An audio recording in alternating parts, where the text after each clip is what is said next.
কিন্তু এই দিনের কথা মনে রাখবেন, যেদিন মাঝে এক বিগদা ইখতিলাফ এক হাত উপরে আল্লাহ সূর্যকে নামিয়ে দেবে, ওই দিনে তখন বুঝতে পারবেন যেদিন আপনাকে পুলসুরাটা পার করানো হবে। প্রত্যেকটা বান্দাকে, প্রত্যেকটা বান্দিকে পুলসুরাত পার হতেই হবে, কেননা পুলসুরাতের উপর দিয়ে আপনি জান্নাতে যাবেন। এ যুবকেরা, ওই পুলসুরা যখন পার হতে লাগবে, ওই পোলটা হলো হিরের থেকেও ধার, মাথা চুলের থেকেও সরু, এমন একটা পুলের উপর দিয়ে পার হতে হবে যাকে পুলসুরাত বলা হয়। ওই সুরাতের উপরে, ব্রিজের উপরে, পুলের উপরে পার হবে। যখন আপনি পার হবেন, আপনার যদি ঈমান থাকে, আপনার যদি নবীর মুহাব্বত থাকে, আপনার মধ্যে যদি ঈমান থাকে, আমল থাকে, নবীর মুহাব্বত থাকে, এ যুবকেরা, বাপেরা, মায়েরা, তাহলে আপনি ব্রিজটা পার হতে পারবে।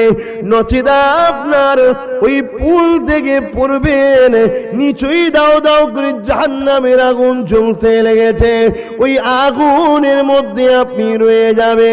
এ যুবকেরা, সেই দিন তোমার কোন নেতা ব্রিজ করে দেবে, কোন নেত্রী তোমাকে খরে হাত থেকে তুলবে, কেউ পাবে না, কারোকে তোমরা পাবে না। হ্যাঁ, দুনিয়াদারি করতে হবে, দুনিয়াদারি করতে আমি নিষেধ করছি না। যারা দুনিয়াদারি করতে নিষেধ করে তাদের সঙ্গে আমার রাসূলুল্লাহর হাদিসের বিরোধী রয়েছে, কেননা দুনিয়াদারির মধ্যে থেকে আল্লাহ পাকের দ্বীন আখিরাত পাওয়া যায়।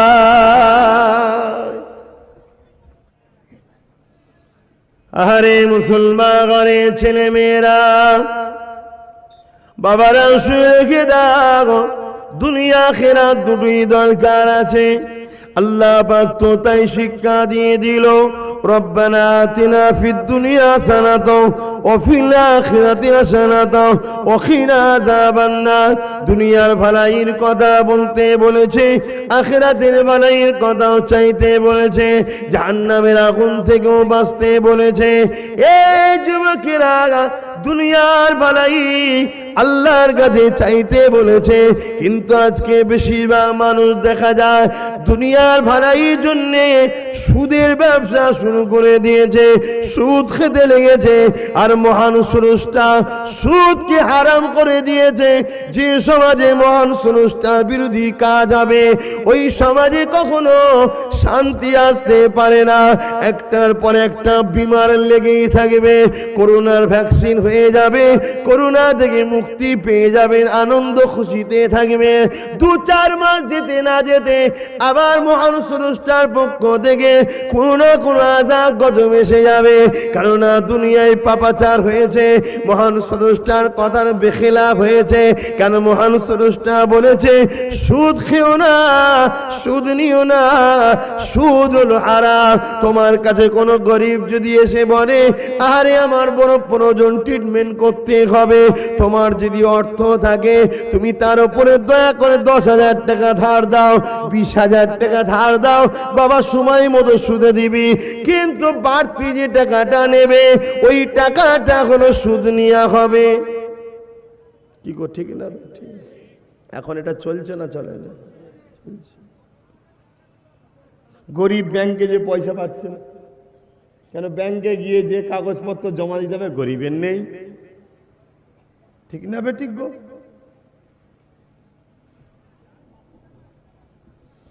এ যুবকেরা, এ নবী বাগে প্রেমিকেরা, আজ সমাজের বুকে মদ মানুষ পান করতে লেগেছে, অথচ আল্লাহ নবী জানিয়ে দিলেন এ দুনিয়া মানুষেরা শরাব পান করো না। কেন? শরাবের মধ্যে বুরাই আছে। এক, তুমি তোমার ভারসাম্যহীন হয়ে যাবে, নিজেকে কন্ট্রোলের বাইরে চলে যাবে, তুমি নিজে তখন চলতে পারবে না। শরাব তোমাকে যেভাবে চলাবে তুমি সেভাবে চলবে, অর্থাৎ শরাবে তখন তুমি দাসত্ব করতে লেগেছ। এবং শরাব পান করলে কিডনির ক্ষতি হয়, শরাব পান করলে স্বাস্থ্যের ক্ষতি হয়। ইসলাম জানিয়ে দিল যে জিনিসটা স্বাস্থ্যের ক্ষতি হয় ওটা অবশ্যই হারাম হয়ে গেছে।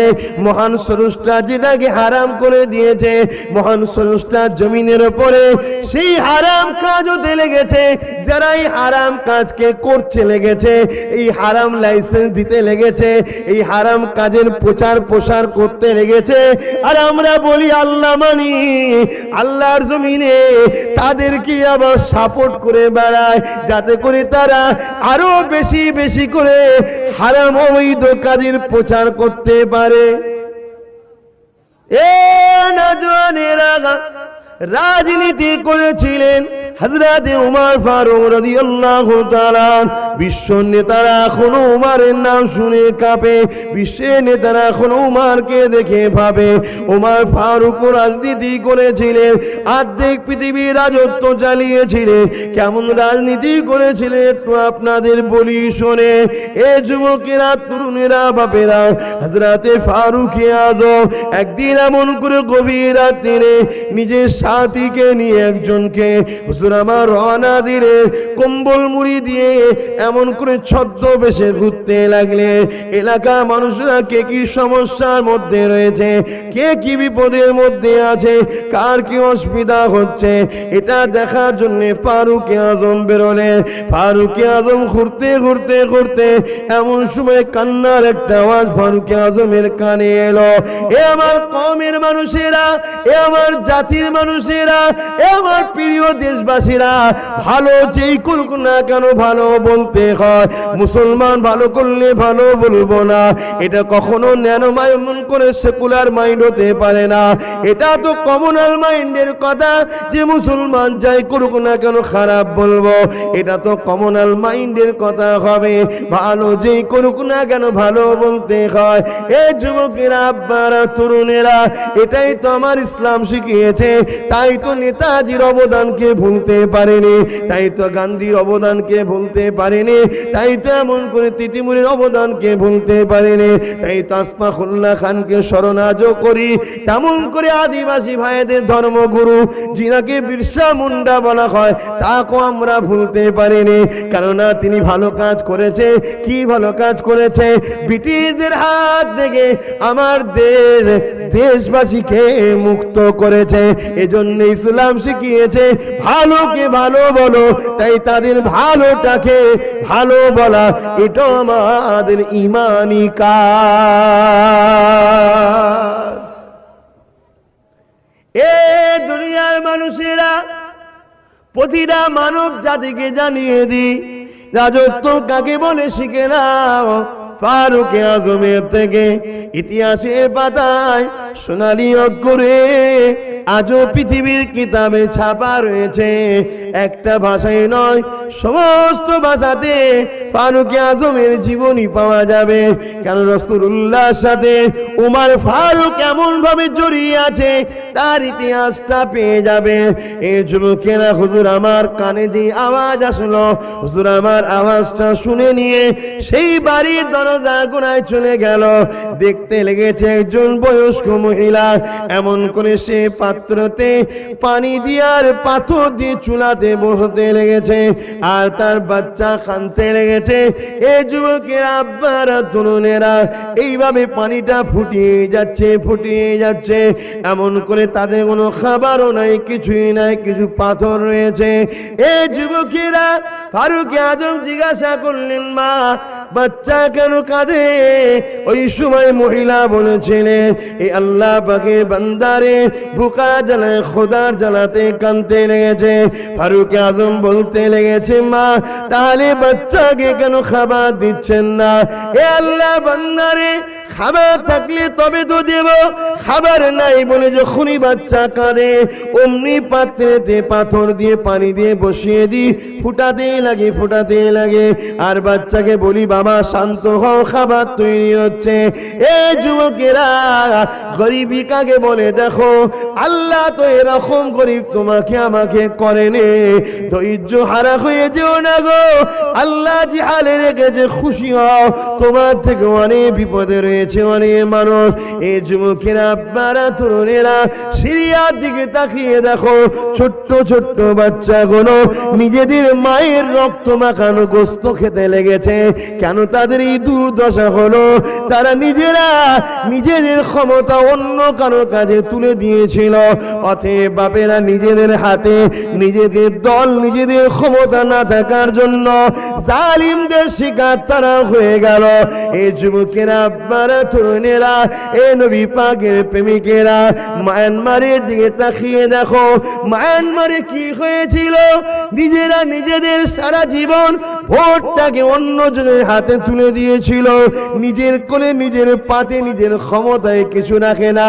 তারা আস্তে আস্তে পরের ভোট নিয়ে ক্ষমতা সিংহাসনে বসে বসে নতুন নতুন করে আইন তৈরি করে ওই রোহিঙ্গার মানুষগুলোকে নাগরিকহীন করে দিল। নাগরিকত্ব কেড়ে নিল। কেড়ে নেওয়ার পরে মারতে শুরু করে দিল। বিশ্ব সংস্থা জিজ্ঞাসা করলো, কেন মারতে লেগেছ? তখন তারা বলল, এরা আমার দেশের নাগরিক নয়। অথচ তাদের ভোটে এতদিন ক্ষমতায় ছিল, আজ তাদেরকে নাগরিক মানতে আল্লাহ বা শ্রেষ্ঠত্বের মুকুট পরিয়ে দিয়েছে। জমিনের ওপরে তোমার আমার চলনটা কেমন হবে? জমিনের ওপরে তোমার আমার ভাষাটা কেমন হবে? জমিনের ওপরে বড়দের সঙ্গে কেমন করে কথা বলবে? জমিনের ওপরে ছোটদেরকে কেমন স্নেহ করবে? জমিনের ওপরে মা বাপকে কেমন আখলাক দেখাবে? জমিনের ওপরে স্ত্রীর সঙ্গে কি সম্পর্ক রাখবে? জমিনের ওপরে স্বামীর সঙ্গে কি ব্যবহারটা রাখবে? জমিনের ওপরে মাতৃভূমির ওপরে কেমন দরদ রাখবে? জমিনের ওপরে আল্লাহর সৃষ্টি অন্য ধর্মের মানুষের সঙ্গে কি ব্যবহারটা করবে? টোটাল তোমার লাইফটা 30 বছর হোক, 40 বছর হোক, 50 বছর হোক, 70 বছর হোক, সামান্য জিন্দেগি, এই জিন্দেগিটা তুমি কিভাবে কাটাবে? এটা যখন তোমার দেওয়া জিন্দেগি নয়, তোমার বানানো যখন জিন্দেগি নয়, যিনি বানিয়েছে তিনার ইশারা ছাড়া অন্যদিকে চালানোটাই হলো হারাম। অন্যদিকে চালালে শ্রেষ্ঠত্বের মুকুট খুলে যাবে, জাহান্নামে যেতে হবে। তাই তোমার এই জিন্দেগিটা যিনি দিয়েছে তিনার হুকুম অনুযায়ী চালাতে হবে। তিনার হুকুমটা কি? তোমার জন্য এসেছে গাইড বুক কোরআন শরীফ, হুদাল লিন্নাস, মানুষ জাতিকে হিদায়েত, শান্তি, কল্যাণের রাস্তা দেখাবে। এই কোরআন তুমি আমি বোঝা বড় মুশকিল। তাই এই কোরআনকে প্র্যাকটিক্যাল বোঝাবার জন্যে আল্লাহ পাক সর্বকালের সর্বশ্রেষ্ঠ মহামানব হযরতে নবী মুহাম্মদ রাসূলকে প্র্যাকটিক্যাল দেখাবার জন্যে পাঠিয়েছে। তাই কোরআন জানিয়ে দিল, আমার হাবিব হলো উসওয়াতুন হাসানা, সব থেকে উত্তম ভালো মডেল।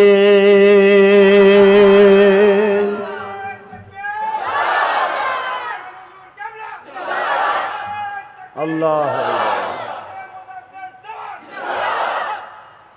অসুবিধা হচ্ছে আলোচনায়, মাইকের আওয়াজে বুঝছেন। ওয়াজ অনেক হয় বাপ, বুঝার অভাব, বুঝেলেন। আম্মা জান হযরত আয়েশা সিদ্দিকা রাদিয়াল্লাহু তাআলা আনহা বলেন, কানা খুলুকুল্লাহুল কোরআন। এ বিশ্বে মানুষ, আমার মুহাম্মদ রাসূলকে দেখো। ওই মুহাম্মদ রাসূলের লাইফ স্টাইল, চরিত্রটা হলো, তার তেমন করে জিন্দেগিটা হলো কোরআনের হাকিকাত।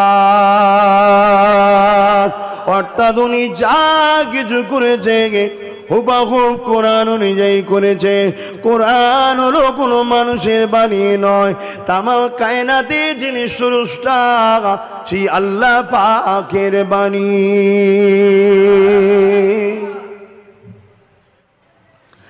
আব্বারা, নজওয়ানেরা, এখনো সময় আছে, ফিরে আসেন ঘরে, ছেলে ঘরে, পরিবর্তন হয়ে যান।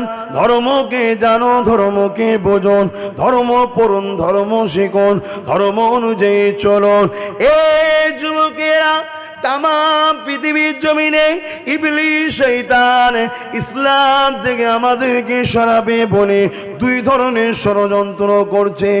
এক কিছু মুনাফিক আলেম দাবিদার, পীর দাবিদারের দ্বারা আমাদের ঘরে ইসলামের নামে নকল ইসলাম ধরাচ্ছে। আর এক শ্রেণী হলো আমাদের ঘরে বিভিন্ন অর্থ দিয়ে, বিভিন্ন লোভ দিয়ে, বিভিন্ন লালসা দিয়ে আল্লাহ দ্বীনের বিরুদ্ধে নিয়ে গিয়ে আল্লাহর দুশমনদের কাতারে দাঁড় করিয়ে দিচ্ছে। এই যুবকেরা, আমার আল্লাহ পাকের এতে কোনো অসুবিধে নাই, আমার রাসূলুল্লাহর কোনো অসুবিধে নাই। অসুবিধা তো তোমার আমার হবে, কারণ নিঃশ্বাসের কোনো বিশ্বাস নাই। আসার ডেট আছে, যাবার কিন্তু কোনো ডেট নাই। আজ আমি আছি, কাল চলে যাব, আজ আপনি আছেন, কাল চলে যাবে। কি জবাব দেবেন আল্লাহ পাকের কাছে? তাই একটু সতর্ক অবলম্বন করে। আলেমদের ব্যাপারে আমি একটাই কথা বলবো, ইদিক ওদিক না করে এ বাংলা ছেলেরা মেয়েরা, তোমাদের বাপ দাদু নানা নানি আত্মীয় স্বজন সবাই যখন মুজাদ্দিদ জামানের ওসিলা ইসলাম পেয়েছে, তিনি নবী খানদানের সন্তান, পূর্ব ভারতে তার ইতিহাসটাকে নিজে একবার পড়ো, তার ইতিহাস কি রয়েছে দেখো। তোমরা তো পড়লে না, আর আজে তো এসে সব বলাও যায় না, নিজেরা পড়ে দেখো তার ইতিহাস কি রয়েছে, অবাক হয়ে যাবে। 200 বছর ইতিহাসে আমার আবু বকরের জুরা তাম পৃথিবীর জমিনে দ্বিতীয় পাওয়া যাবে না।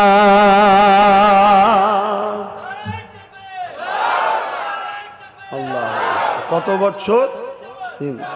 200 বছরের ইতিহাসে, ভারতের নয় পৃথিবীতে 200 বছরের আগে ছিলেন। অনেক বড় বড় হাস্তি এসেছেন আগে। তাই আমার যুবকদের বলবো, ধর্মের ব্যাপারে এটা দেখুন। আর একটা কথা হচ্ছে যে লোভ লালসা দিয়ে আমাদেরকে খারাপ দিকে নিয়ে যাচ্ছে, এগুলো থেকে বাঁচুন। কোনো জায়গায় ফাংশন, আর আজকে দেখে দেখে দেখে দেখে মুসলিম অধ্যুষিত এলাকা কোনো মদের লাইসেন্স বেশি করে দেওয়া হচ্ছে। মুসলিম অধ্যুষিত এলাকায় লটারির দোকান খোলা হচ্ছে, মুসলিম অধ্যুষিত এলাকায় সুদের কারবার খোলা হচ্ছে, মুসলিম অধ্যুষিত এলাকায় ফাংশন দেওয়া হচ্ছে। ভাববেন গণতান্ত্রিক দেশ, গণতান্ত্রিক দেশে ঠিক আছে, কিন্তু আপনার খোলার উদ্দেশ্যটা কি? আমার ইসলামকে মিটাবো, ইসলামের ঘরের ছেলেগুলোকে মদে গানে জেনা ব্যভিচারিতে নিয়ে যাব, ইবলিসের চক্রান্ত ছাড়া আর কিছু নয়। তাই আমাদেরকে কঠোর হাতে দমন করতে হবে এগুলোকে, ঠিক না বেটি? যদি না দমন করেন, কঠিন কঠিন বিমার আসবে, কঠিন কঠিন মুসিবত আসবে। আমার আল্লাহরও কোনো অসুবিধে নাই, রসুলেরও কোনো অসুবিধে নেই। এই আবদালপুর, কি গ্রামের নাম? আবদালপুর গ্রামের সমস্ত মানুষ, শুধু নয় তাম পৃথিবীর সমস্ত মানুষ যদি আল্লাহ ছেড়ে দেয়, নবী ছেড়ে দেয়, আমার আল্লাহর একটুখানি চাররা পরিমাণ কোনো ক্ষতি, জোরে বলুন, কোনো ক্ষতি, আরো জোরে বলুন, এটা মানেন তো আপনারা? হ্যাঁ, আমার আল্লাহ, আল্লাহ কত বড় বড় সব পাওয়ার, আল্লাহ সব শেষ করে দিয়েছে। যেদিন আল্লাহ দুনিয়াকে ফানা করে দেবেন, হযরত জিবরাইল আলাইহিস সালাম কে আল্লাহ বলবেন, ও হযরত জিবরাইল, দুনিয়ার জমিনে আর কে কে আছে বলো? হযরত জিবরাইল সাল্লাম বলবে, ও রব্বি আল্লাহ পাক, সবাই চলে গেছে, সবার মৃত্যু হয়ে গেছে, শরীর থেকে রূহ কবজ করে নেওয়া হয়েছে, এই জমিনে আর কেউ নাই, আমল করে ফেরেশতাদের মধ্যেও কেউ নাই, আল্লাহ পাক আপনি আছেন, আর আমি আজরাইল রয়েছি। আমার আল্লাহ পাক বলবেন, এ হযরত আজরাইল, আমার শুরু নাই, আমার শেষ নাই, তোমার শুরু আছে, তোমারও মৃত্যু হবে, অবশ্যই কুল্লু মান আলাইহা ফান, সব কিছু আমি আল্লাহ পাক ফানা করব। এ আজরাইল নিজের জানটা কবজ করো। হযরত আজরাইল আলাইহিস সালাম ওই সময় পেরেশান হয়ে যাবে। আল্লাহ পাক এই দিন যদি আমায় দেখতে হতো তাহলে এই দায়িত্বটা আমি নিতাম না। আল্লাহ পাক বলবে, আজরাইল রে, কোনো চিন্তা করো না, তোমার ডান হাতের উপরে আমি আল্লাহ পাক আমার আল্লাহ নামকে লিখে দাও। লিখে দেওয়া হবে। যখনই ওই হাতের দিকে তাকাবে, হযরত আজরাইল আলাইহিস সালামের শরীর থেকে ওই রূহ নামক জানটা বেরিয়ে হাতে চলে আসবে। ওইটাকে আমার আল্লাহ পাকের কুদরতি হাতে জমা দিয়ে দেবে। এ দুনিয়া মানুষেরা শুনে খেয়ে দিয়ে আর কেউ দুনিয়া জমিনে নেই, ফেরেশতা কেউ নেই। আল্লাহ কোরআনে জানিয়ে দিল, কুল্লু মান আলাইহা ফান, সব কিছু ফানা হয়ে যাবে। আমার আল্লাহ ওই সময় ডাক দেবে, এ বাচ্চারা কোথায় তোমরা? যাদের জমিনে পা পড়তো না, এ সম্রাটেরা কোথায় তোমরা? এ নেতারা, লিডারেরা, এ আমিরেরা কোথায় তোমরা? দুনিয়ার জমিনে তোমাদেরকে আমি পাওয়ার দিয়েছিলাম, ক্ষমতা দিয়েছিলাম। ওই ক্ষমতা নিয়ে তোমরা আমার বিরোধী করেছিলে, আমার দিনকে মিটাতে চেয়েছিলে, আমার রাসূলের বিরোধী করেছিলে, আমার নবীদেরকে কতল পর্যন্ত করেছিলে। কোথায় গেলে তোমরা? সারা দাও, সারা দাও, সারা দাও। কেউ সারা দেবে না। আল্লাহ পাক নিজের জবাব নিজে দেবে। আমি আল্লাহ ছাড়া আর তো দ্বিতীয় কেউ না।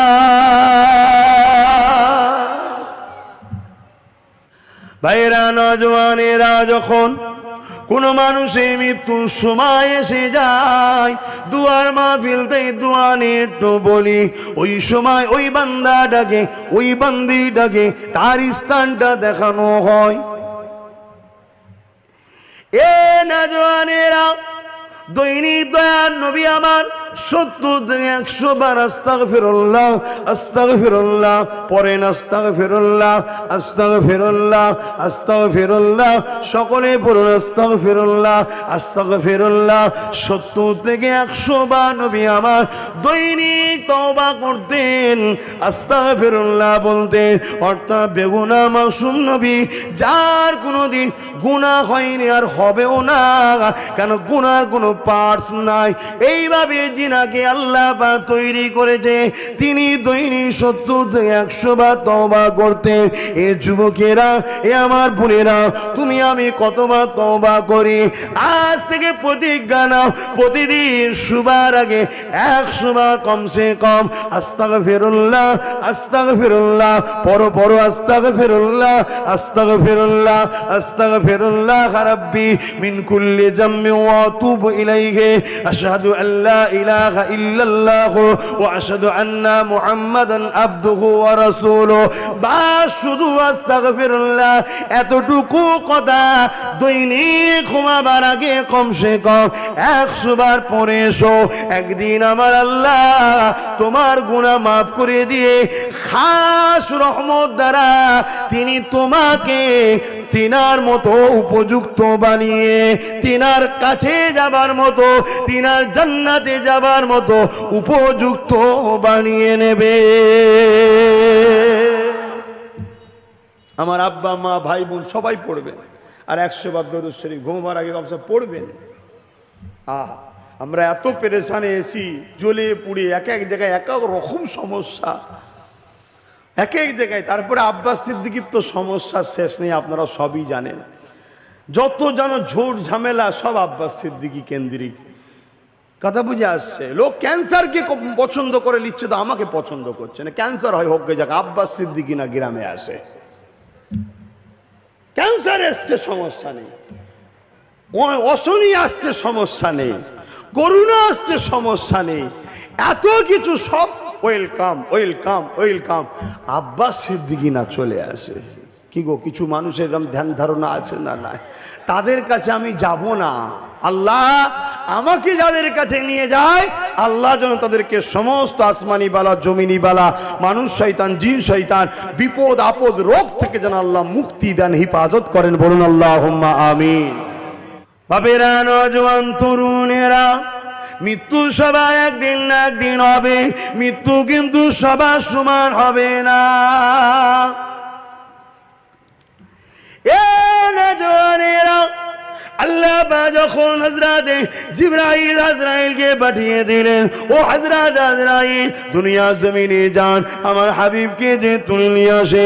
আজকে দিনে আমি আল্লাহ আমার হাবিবকে যে আমার পক্ষ থেকে সালাম দেন, আমার হাবিবকে যে বলে দুনিয়ায় থাকবেন না, আল্লাহ পাকে আখিরাতের রাস্তায় রওনা দেবে। ও হযরত আজরাইল দুনিয়া জমিনে চলে যান। হযরত আজরাইল চলে আসলে ঘরের বাইরে থেকে দরজায় আওয়াজ দিলে, সালাম দিলে, ভেতর থেকে নবী পাকের বেটি খাতুনে জান্নাত হযরতে ফাতেমা বলেছিলেন, কে আপনি? হযরতে আজরাইল ওই সময় সালামে দিলেন, সালামের জবাব নবী দিলে। এই কথা যখনই বললে, ওই সময় আল্লাহ নবী বলেছিল, ও ফাতেমা তুমি কি জানো কে বাইরে থেকে সালাম দিয়েছে? জি আব্বা জান, আমি জানি না, তবে ইজাজত চাইছে। আমি তেনাকে বলে দিয়েছি আমার আব্বা জান বড় অসুস্থ, একটু সুস্থ হয়েছে, এখন তিনি রেস্টে আছে।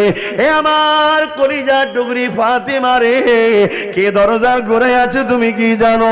জি না আব্বা জান, জানি না। তার ইজাজত লাগে না, তাকে কেউ রুখতে পারে না, সে কারো থেকে পারমিশনও নেয় না। শুধু তোমার আব্বার জন্য সে পারমিশনের অপেক্ষায় রয়েছে, কেননা তোমার আব্বাকে আল্লাহ এত মাকাম দিয়েছে, আমার বিনা পারমিশনে আশাটা আজরাইলেরও ইজাজত আল্লাহ পাক দেয়নি। এ নওজোয়ান তরুণেরা, আল্লাহ নবী বেটি ফাতেমাকে বলতে লেগেছেন, উনি কোনোদিন কারো কাছে ইজাজত নাই না।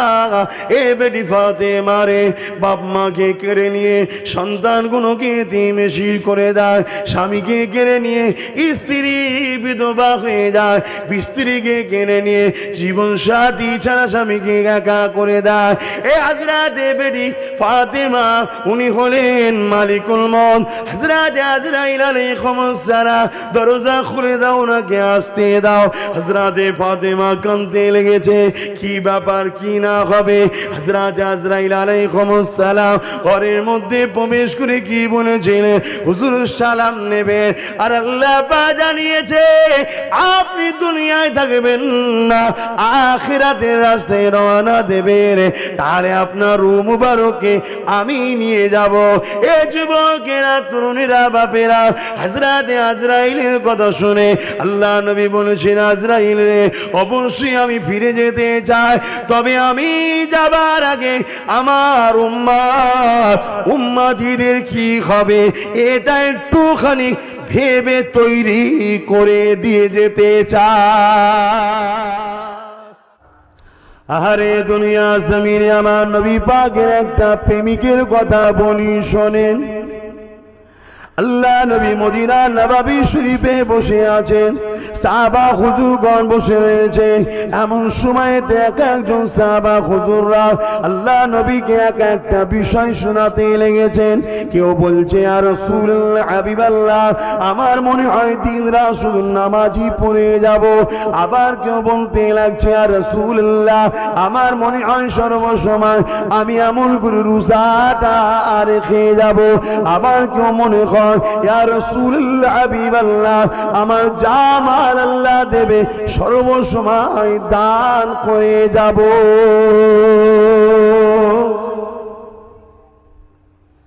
এক একজন সাহাবা এক একটা নিজের কথা শোনাচ্ছে। তরুণেরা, ওই মজলিসে একজন নবীর প্রেমিক ছিল, তিনি বলতে লেগেছে চোখ ভরা পানি নিয়ে, ইয়া রাসূলুল্লাহ, হাবিবাল্লাহ, যদি গোলামকে একটু ইজাজত দেন, হুজুর আমি কিছু কথা বলবো। আল্লাহ নবী ইজাজতটা দিয়ে দিলে গোলাম দাঁড়িয়ে গেল। ইয়া রাসূলুল্লাহ, হাবিবাল্লাহ, আমার তিনটে কাজ বড় ভালো লাগে। নাম্বার 1 কাজ, সর্বসময় আপনার দরবারে বসে বসে বসে ইয়া রাসূলুল্লাহ, হাবিবাল্লাহ, আপনার নূরের চেহারাটা দেখতে থাকবো। দ্বিতীয় নম্বর হলো ইয়া রাসূলুল্লাহ হাবিবাল্লাহ, সর্বসময় আপনার পাশে আপনার কদমের নিচে আমি থাকব। তিন নম্বর হলো ইয়া রাসূলুল্লাহ হাবিবাল্লাহ, আমার যা মাল আল্লাহ দিয়েছে সমস্ত মাল আপনার কদমে হাজির করে দেব। আহা, কেমন প্রেমিক ছিল দেখেন। এটা রাসূলের কথা বলি।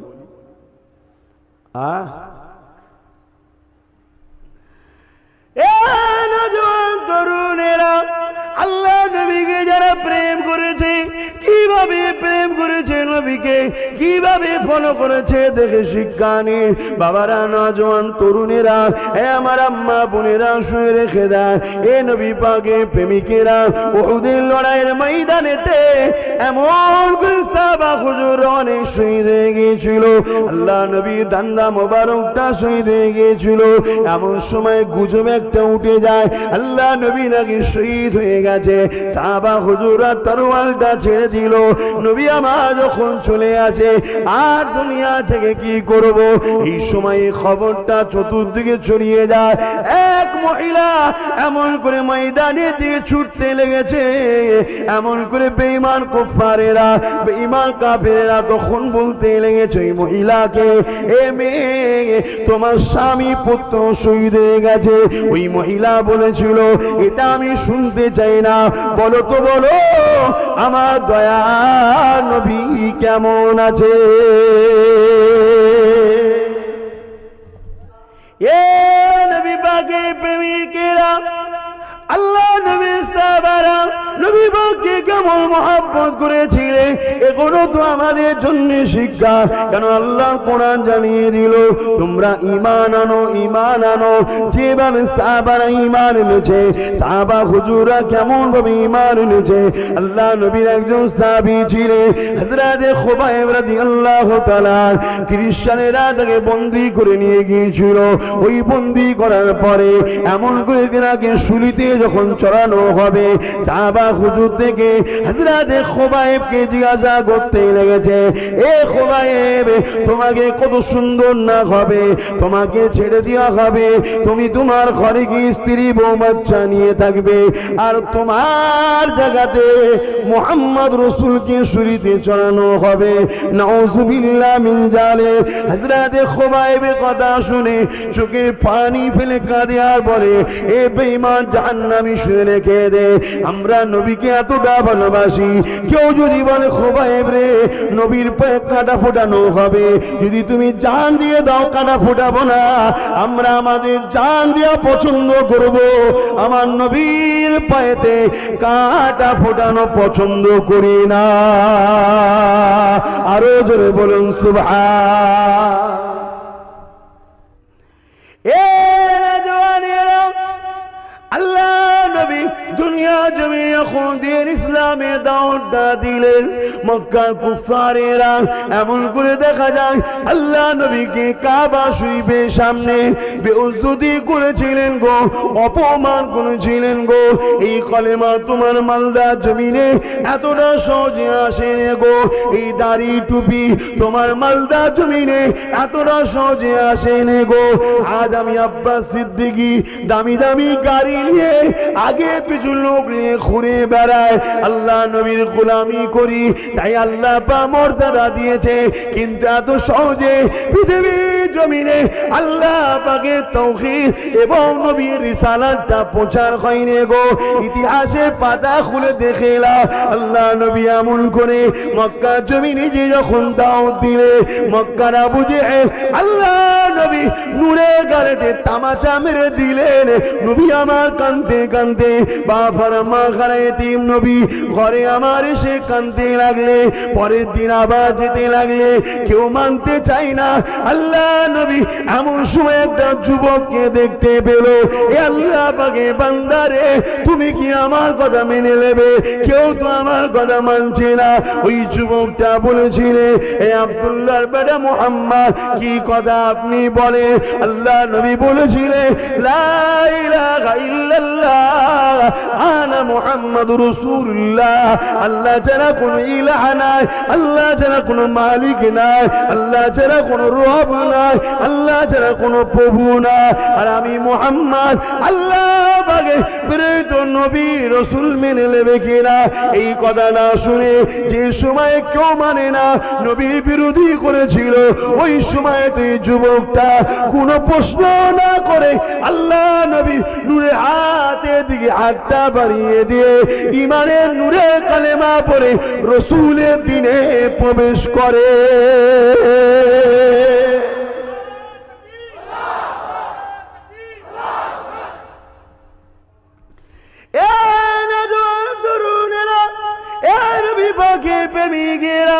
আল্লাহ নবীর পাশে ওই যুবকটা দাঁড়িয়ে যখন এই কথাটা বলল, সঙ্গে সঙ্গে পাথরটাকে নিয়ে তারা চতুর্দিক থেকে ওই যুবকটার উপরে পাথর নিক্ষেপ করতে লাগলো। যেখানে যেখানে পাথরে আঘাত লেগেছে রক্ত বেরোতে লাগলো। ফেটে গিয়ে রক্ত এত বেরিয়েছিল, আল্লাহ জমিনের উপরে দিনের প্রচারের জন্য সর্বপ্রথম যার খুন বেরিয়েছিল, সেই খুনটা ফুরফুরা পীর আবু বকরের গায়ে রয়েছে। ওই খুনটা আলহামদুলিল্লাহ অহংকার নয়, আমারও গায়ে রয়েছে। তাই বলে দিয়ে যায় বাবারা, ইসলামের ওপরে থাকো গো, ইসলামের বিরোধী করো না গো। ইসলাম বিরোধী দেখলে সহ্য হয় না গো, কেননা খুন কখনো বিট্রে করে না, খুন সর্বসময় কথা বলে। এ যুবকেরা, আপনারা, এ নবী পাকের প্রেমিকেরা, কাবার জমিনে রক্ত ভেসে গেল, বাড়ির উপরে রক্ত পড়তে লাগলো, অজ্ঞান চৈতন্য কাবার পাশে পড়ে গেল। ওই দিনে বেঈমান নিষ্ঠুর পাষাণেরা আল্লাহ নবীকেও ছাড়েনি, আল্লাহ নবীর উপরে আঘাত করেছিল গো। নবী পাকের শরীর মুবারক দিয়ে রক্ত ঝরতে লাগলো গো।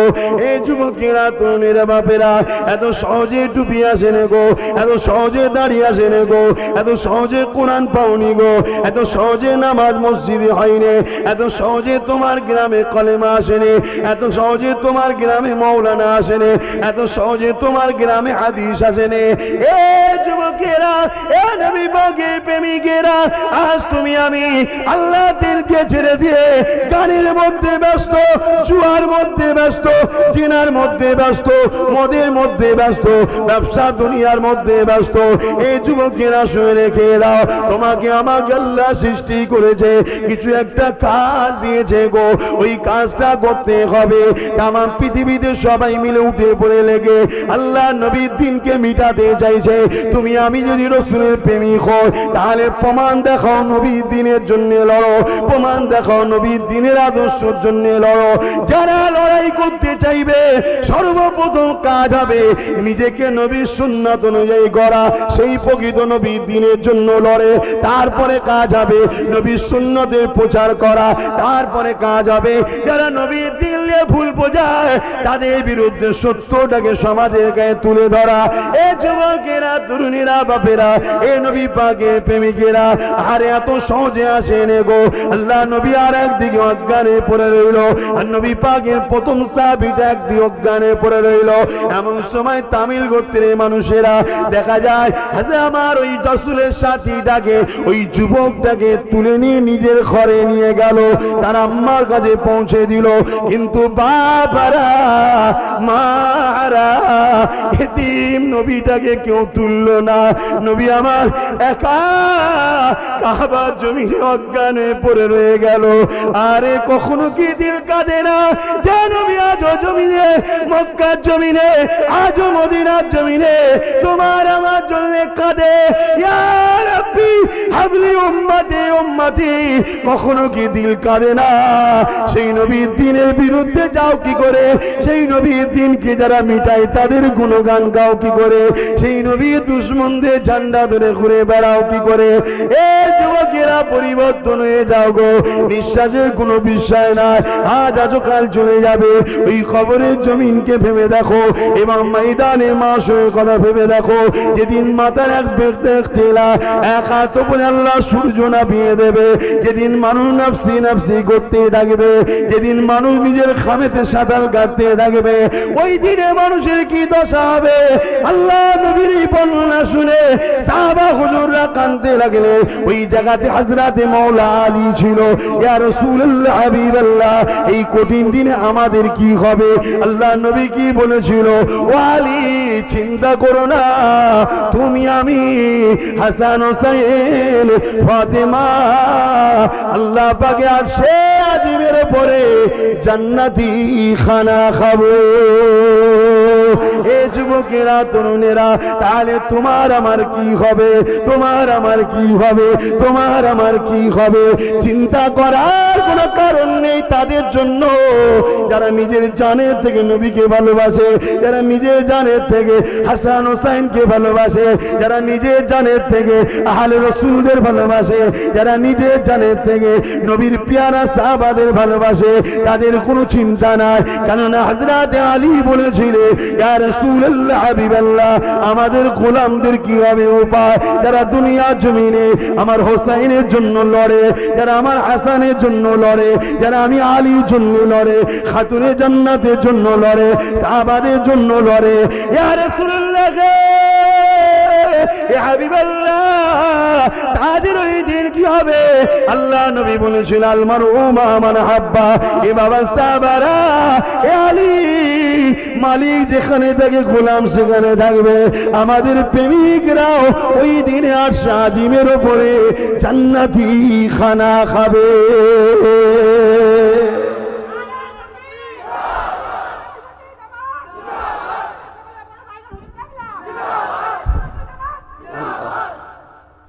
বাপেরা আমার, অনেক কষ্ট করে ইসলাম এসেছে বাপ, এত সহজে আসেনি।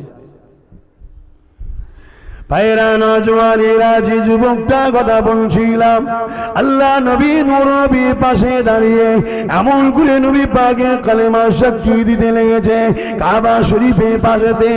এ যুবকেরা, ওই যুবকটার নাম সবাই আমরা জানি। কি নাম একটু আওয়াজ দিয়ে বলবেন? একটু আওয়াজ দিয়ে বলতে বললাম। হযরতে আবু বকর সিদ্দিক। আগে যে মানুষটার কথা বললাম, ইয়া রাসূলুল্লাহ, আমার তিনটে জিনিস ভালো লাগে। ওই মানুষটার নাম কি? আবু বকর সিদ্দিক। এ যুবকেরা, আবু বকর সিদ্দিক আল্লাহ নবীকে চেয়েছিল, চেয়েছিল তো চেয়েছিল, সবসময় নবীকে দেখতে চায়। আমার আল্লাহ এত সুন্দর জায়গা করে দিল যেখানে আবু বকর আর নবী থাকবে, অন্যজন থাকবে না। কখন করে দিল? যখন মক্কা থেকে ইয়াসরিবে হিজরতে গেল, ওই গুহার মধ্যে ঢুকে গেল। এ যুবকেরা, ওই গুহার মধ্যে দেখা যায় আল্লাহ নবী রয়েছেন, আবু বকর সিদ্দিক রয়েছে, অন্য কেউ নাই। আল্লাহ নবী কেমন করে?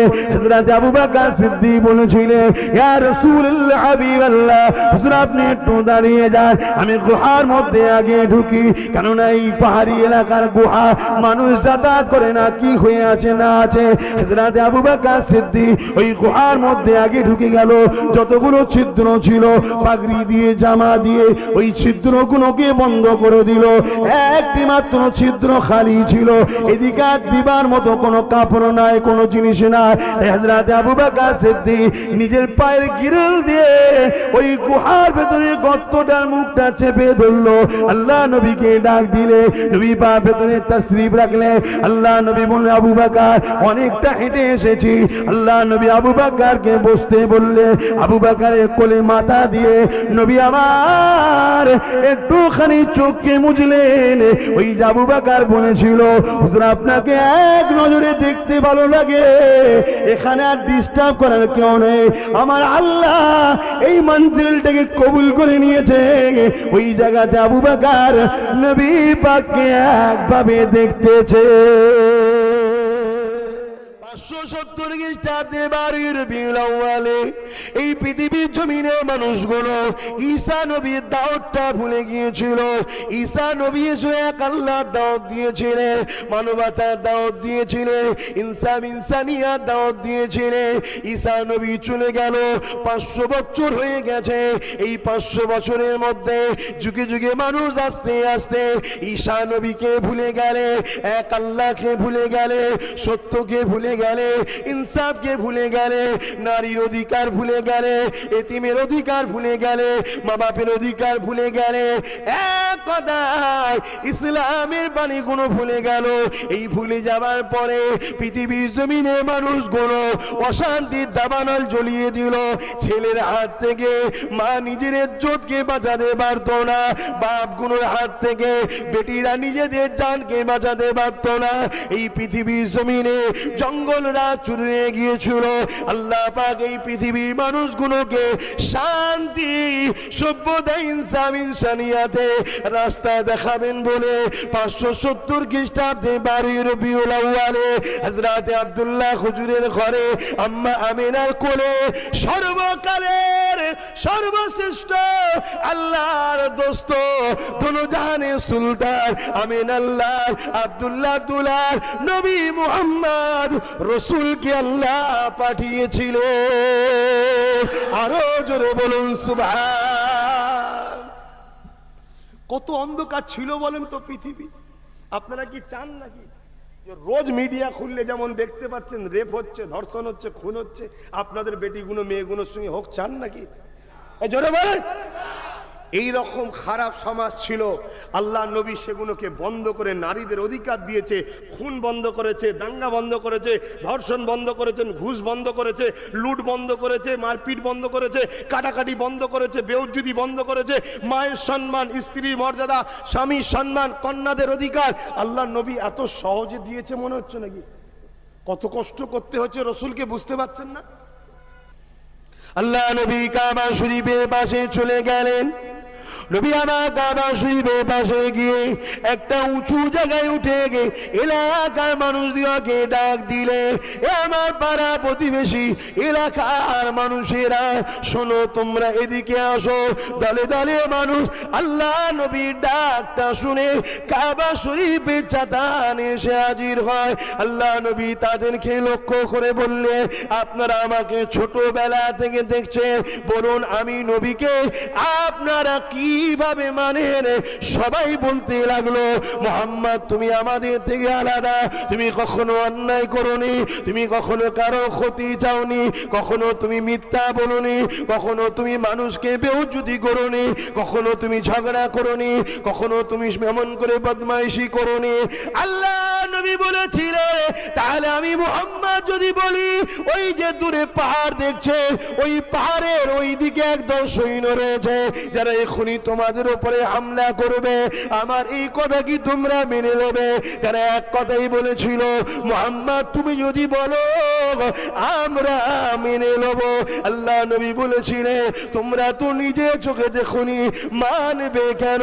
ওই সময় মক্কা সন্ত্রাসীরা, ওই জালিমেরা, বর্বর যুগের মানুষেরা, তারা বলেছিল, মুহাম্মদ তুমি কখনো মিথ্যা বলো না, তুমি আলামিন চির সত্যবাদী, তুমি যা বলবে আমরা তা মেনে নেব। বাপেরা, নজওয়ান তরুণেরা, এ নবী পাকের প্রেমিকেরা, আল্লাহ নবী নূহ নবী দয়া নবী যখন বলেছিলেন, এই যে পাহাড়, এই পাহাড়ের ওই দিকেতে একদল মানুষ রয়েছে, এখনই তোমাদের উপরে হামলা করতে পারে, এটা আমি মুহাম্মদ যদি বলি তোমরা কি মেনে নেবে? ওই সময় তারা বলেছিল, ও আব্দুল্লাহর বেটা মুহাম্মদ, যদি আপনি বলেন আমরা অবশ্যই মেনে নেব, কেননা আপনি কখনো মিথ্যা বলতে পারেন না, ছোটবেলা থেকে আপনাকে দেখে আসছে, আপনি আলামিন চির সত্যবাদী। আল্লাহ নবী তখন বলেছিলেন, লা ইলাহা ইল্লাল্লাহ, নেই কোনো ইলাহ এক আল্লাহ ছাড়া, আল্লাহ ছাড়া কোনো প্রভু নাই, আল্লাহ ছাড়া কোনো ইলাহ নাই, আল্লাহ ছাড়া কোনো মালিক নাই, আল্লাহ ছাড়া কোনো পার্শ্ব নাই, আল্লাহ ছাড়া কোনো রব নাই, আল্লাহ কারো মুখাপেক্ষী নাই। তোমরা আল্লাহর সৃষ্টি আল্লাহকে মেনে নাও, তিনি সমাজের বুকে তোমাদেরকে পাঠিয়েছে শান্তি প্রতিষ্ঠিত করার জন্য। তোমরা শান্তির সঙ্গে থাকবে, ভ্রাতৃত্বের সঙ্গে থাকবে, মানুষ মানুষকে মিলেমিশে থাকবে, কেউ কারোর উপর জুলুম করবে না, নারীদের অধিকারটা দেবে, নারীগুলোকে হত্যা করবে না, নারীগুলোকে ভোগ করবে না। এ যুবকেরা, আল্লাহ নবী এইভাবে দুনিয়ার মানুষকে বুঝাতে লাগলো, এ দুনিয়ার মানুষেরা, তোমরা নারীগুলোকে ভোগের পাত্রী বানিয়ে দিয়েছ। নারী ভোগের পাত্রী নয়, নারী মায়ের জাত, নারী মা হয়, নারী বেটি হয়, নারী স্ত্রী হয়, নারী বোন হয়, নারী সম্মানের জিনিস, নারীকে প্রিয়ার করো, ভালোবাসো। আল্লাহ নবী জানিয়ে দিলে যার ঘরে প্রথম কন্যা সন্তান হবে, এর মানে হলো ওই বাড়িওয়ালাকে মহান সৃষ্টিকর্তা নারী সন্তান দিয়ে বুঝিয়ে দিল তোমার বাড়ির উপরে মহান প্রভুর পক্ষ থেকে রহমত ও খুশির পয়গাম এসেছে। আরো জোরে বলুন সুবহান।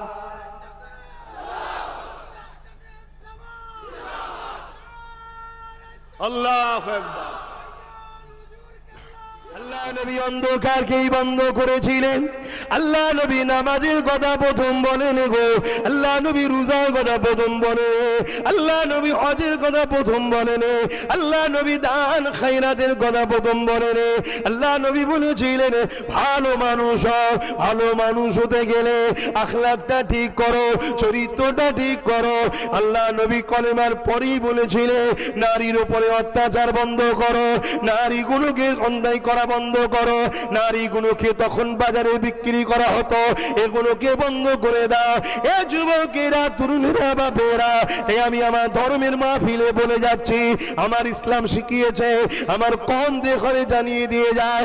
আল্লাহ নবী নবী বলে গেছে দুনিয়া জমিনে যারা নারীদের উপরে জুলুম করবে, নারীদের উপরে অত্যাচার করবে, নারীদের শরীরে নির্যাতন করবে, নারীদেরকে হত্যা করে দেবে, আল্লাহ নবী জানিয়ে দিয়েছে এর একটাই শাস্তি, তার বিনিময়ে তাকে মৃত্যুদণ্ড দিতে হবে।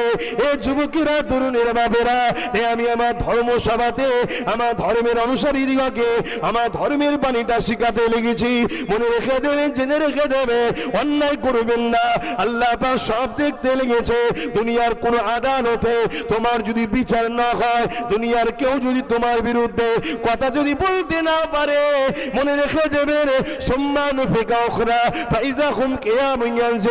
ময়দানে মাশরে আল্লাহ তোমাকে যেদিন উঠাবে সেদিন কিন্তু তোমার হিসাব নেওয়া হবে।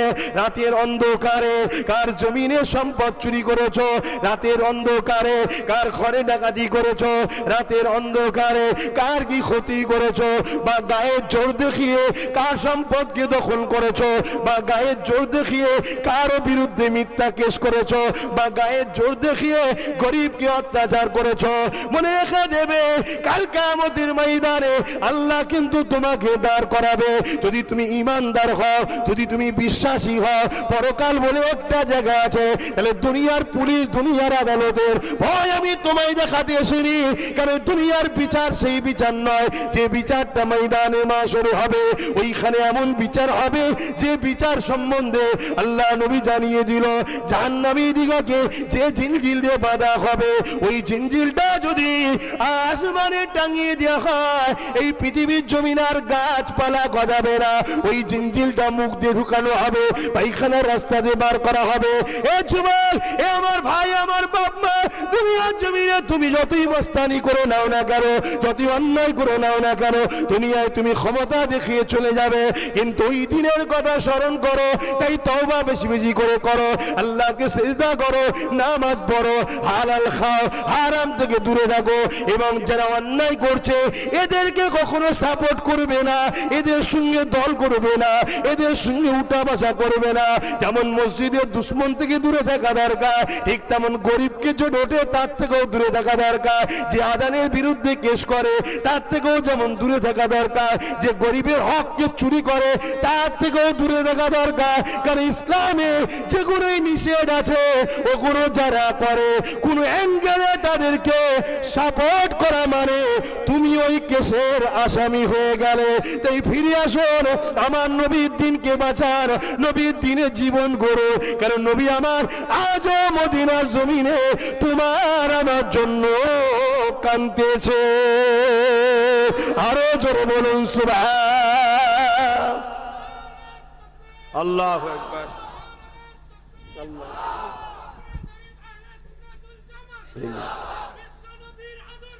দিকে দিকে ছড়িয়ে দিন, দিকে দিকে ছড়িয়ে দিন। জিন্দাবাদ। ভাই আমার, বোঝার চেষ্টা করেন, কথা বুঝছেন? আল্লাহ আমাদেরকে হিফাজত করেন, বলুন আল্লাহুম্মা আমিন। আসুন ইয়া নবী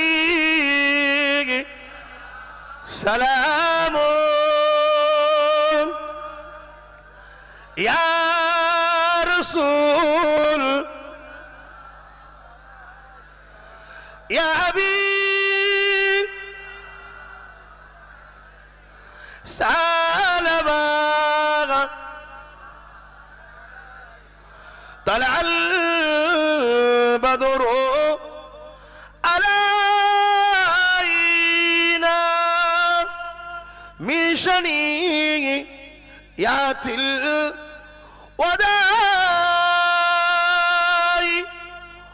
وجب الشكر علينا ما دعا لله أهداي يا نبي سلام يا رسول يا حبيب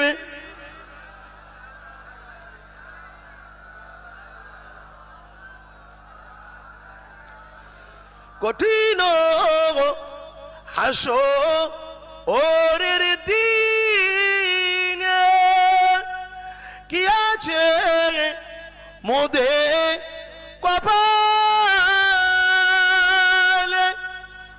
গুনাহগার উম্মাহ আত আপনার লইবেন সঙ্গে মাহশারে। নবী সালাম ইয়া রাসূল ইয়া হাবিব সালাম সালামাতুল্লাহ। সকলে বসে ইয়া রাব্বি সাল্লিম ওয়া সাল্লিম।